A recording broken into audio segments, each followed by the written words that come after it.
Ready start. इस समय सबसे बड़ी समस्या रोजगार की है।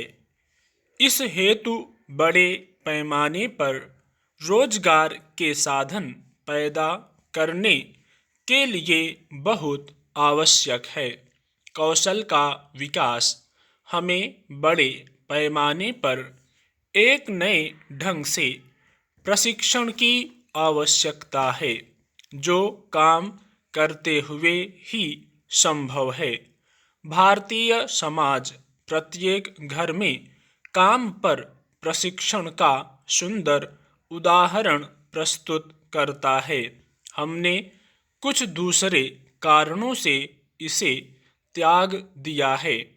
आवश्यक नहीं है कि बढ़ई का लड़का बढ़ई ही बने, वह कलेक्टर भी बन सकता है और कुली भी। इतनी गतिशीलता तो हम ले आए हैं, पर काम पर प्रशिक्षण के बारे में हमारा क्या विचार है? वह प्रशिक्षण जो बुनकर या बढ़इया लुहार के लड़के के घर पर ही उपलब्ध था, शायद वह चीजें बर्बाद भी करता था और इसलिए अपने पिता से मार भी खाता था, पर कुछ सीखता भी तो था। हम अभी तक इसका कोई विकल्प नहीं खोज पाए हैं। हमें यह बात समझ लेनी चाहिए और इस सच्चाई का सामना करना चाहिए। उस व्यवस्था को तोड़ना उचित था, क्योंकि आप समाज को एक ही स्थान पर स्थिर नहीं बना सकते, पर समाज को गतिशील बनाने की कोशिश में आप किसी व्यवस्था के उस गुण को नहीं त्याग सकते जो एक बच्चे को जैसे जैसे वह बढ़ता है वैसे वैसे प्रशिक्षित करता है। उस गुण को आप तब तक नहीं त्याग सकते जब तक उसका कोई विकल्प न खोज लें। जापान और जर्मनी जैसे देशों में प्रतिवर्ष लाखों लोगों को नौसिखियों के लिए आयोजित प्रशिक्षण कार्यक्रमों में शामिल किया जाता है। इसमें से कुछ संस्थाओं में गया, विशेषकर जर्मनी में, जहां मैं चकित रह गया, पर अंतिम विश्लेषण में मैं सोचता हूं कि ये देश आज जो अपना रहे हैं उसे हम भारतीय समाज की सदियों से चली आ रही व्यवस्था से ले सकते हैं। यह सुनने में बहुत दूर की बात लग सकती है, पर ऐसा है नहीं। अगर आप सावधानी से तलाश करें तो इस संबंध को निहार सकते हैं। भारत देश के लोगों में जो कौशल है उसका लगातार व्यावसायीकरण करने की आवश्यकता है। जब कभी लोगों को मौका दिया गया है, उन्होंने स्पष्ट रूप से दिखा दिया है कि वे किसी से कम नहीं।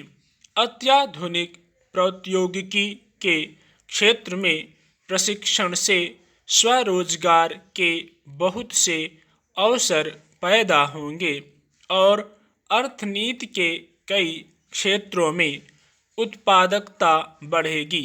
कृषि पद्धतियों में सुधार, पारंपरिक हथकरघा, खादी और ग्रामीण उद्योगों में नई प्रौद्योगिकी और तकनीकों का इस्तेमाल और उच्च प्रौद्योगिकी वाले श्रम बहुल क्षेत्रों जैसे इलेक्ट्रॉनिक, विशेषकर सॉफ्टवेयर विकास में वर्तमान प्रतिभाओं के और अधिक उपयोग से हमारे अपने कामगारों को रोजगार दिलाने की संभावना बढ़ सकती है।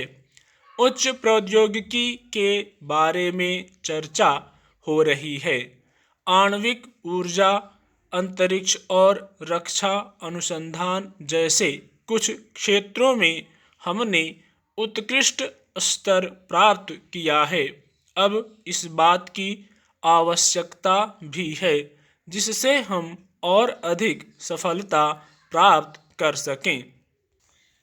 महोदय, जिस प्रकार कोई वृक्ष योजनाबद्ध काट छांट के द्वारा जीवन और उत्पादकता की दृष्टि से ताजगी प्राप्त करता है, उसी प्रकार सनातन धर्म के वृक्ष को अनेक महान विद्वानों ने क्रमशः संवारा और वह आज तक शक्तिवर्धक बना हुआ है।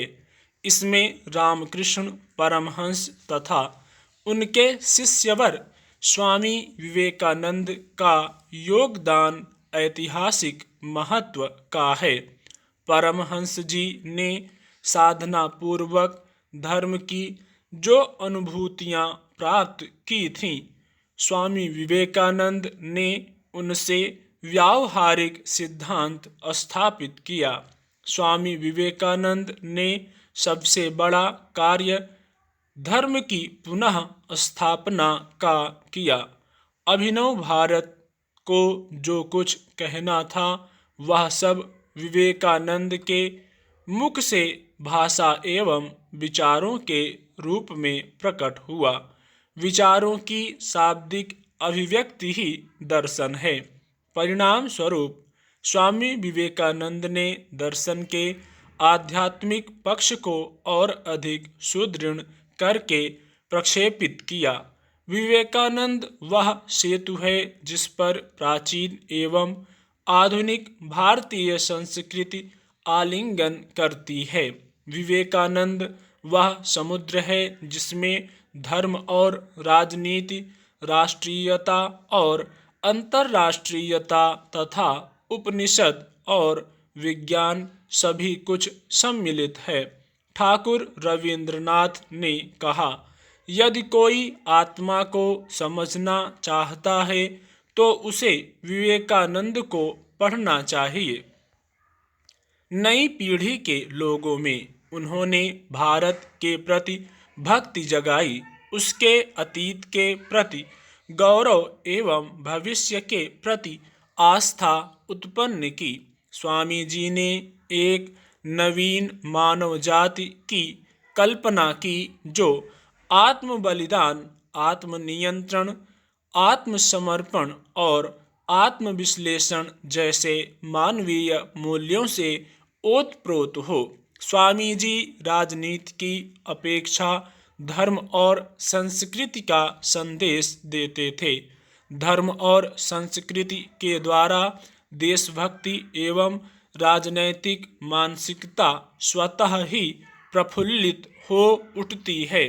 स्वामी जी का मत था कि भारत में सांस्कृतिक राष्ट्रीयता पहले विकसित हुई, तदुपरांत राजनैतिक विचारधारा का उदय हुआ।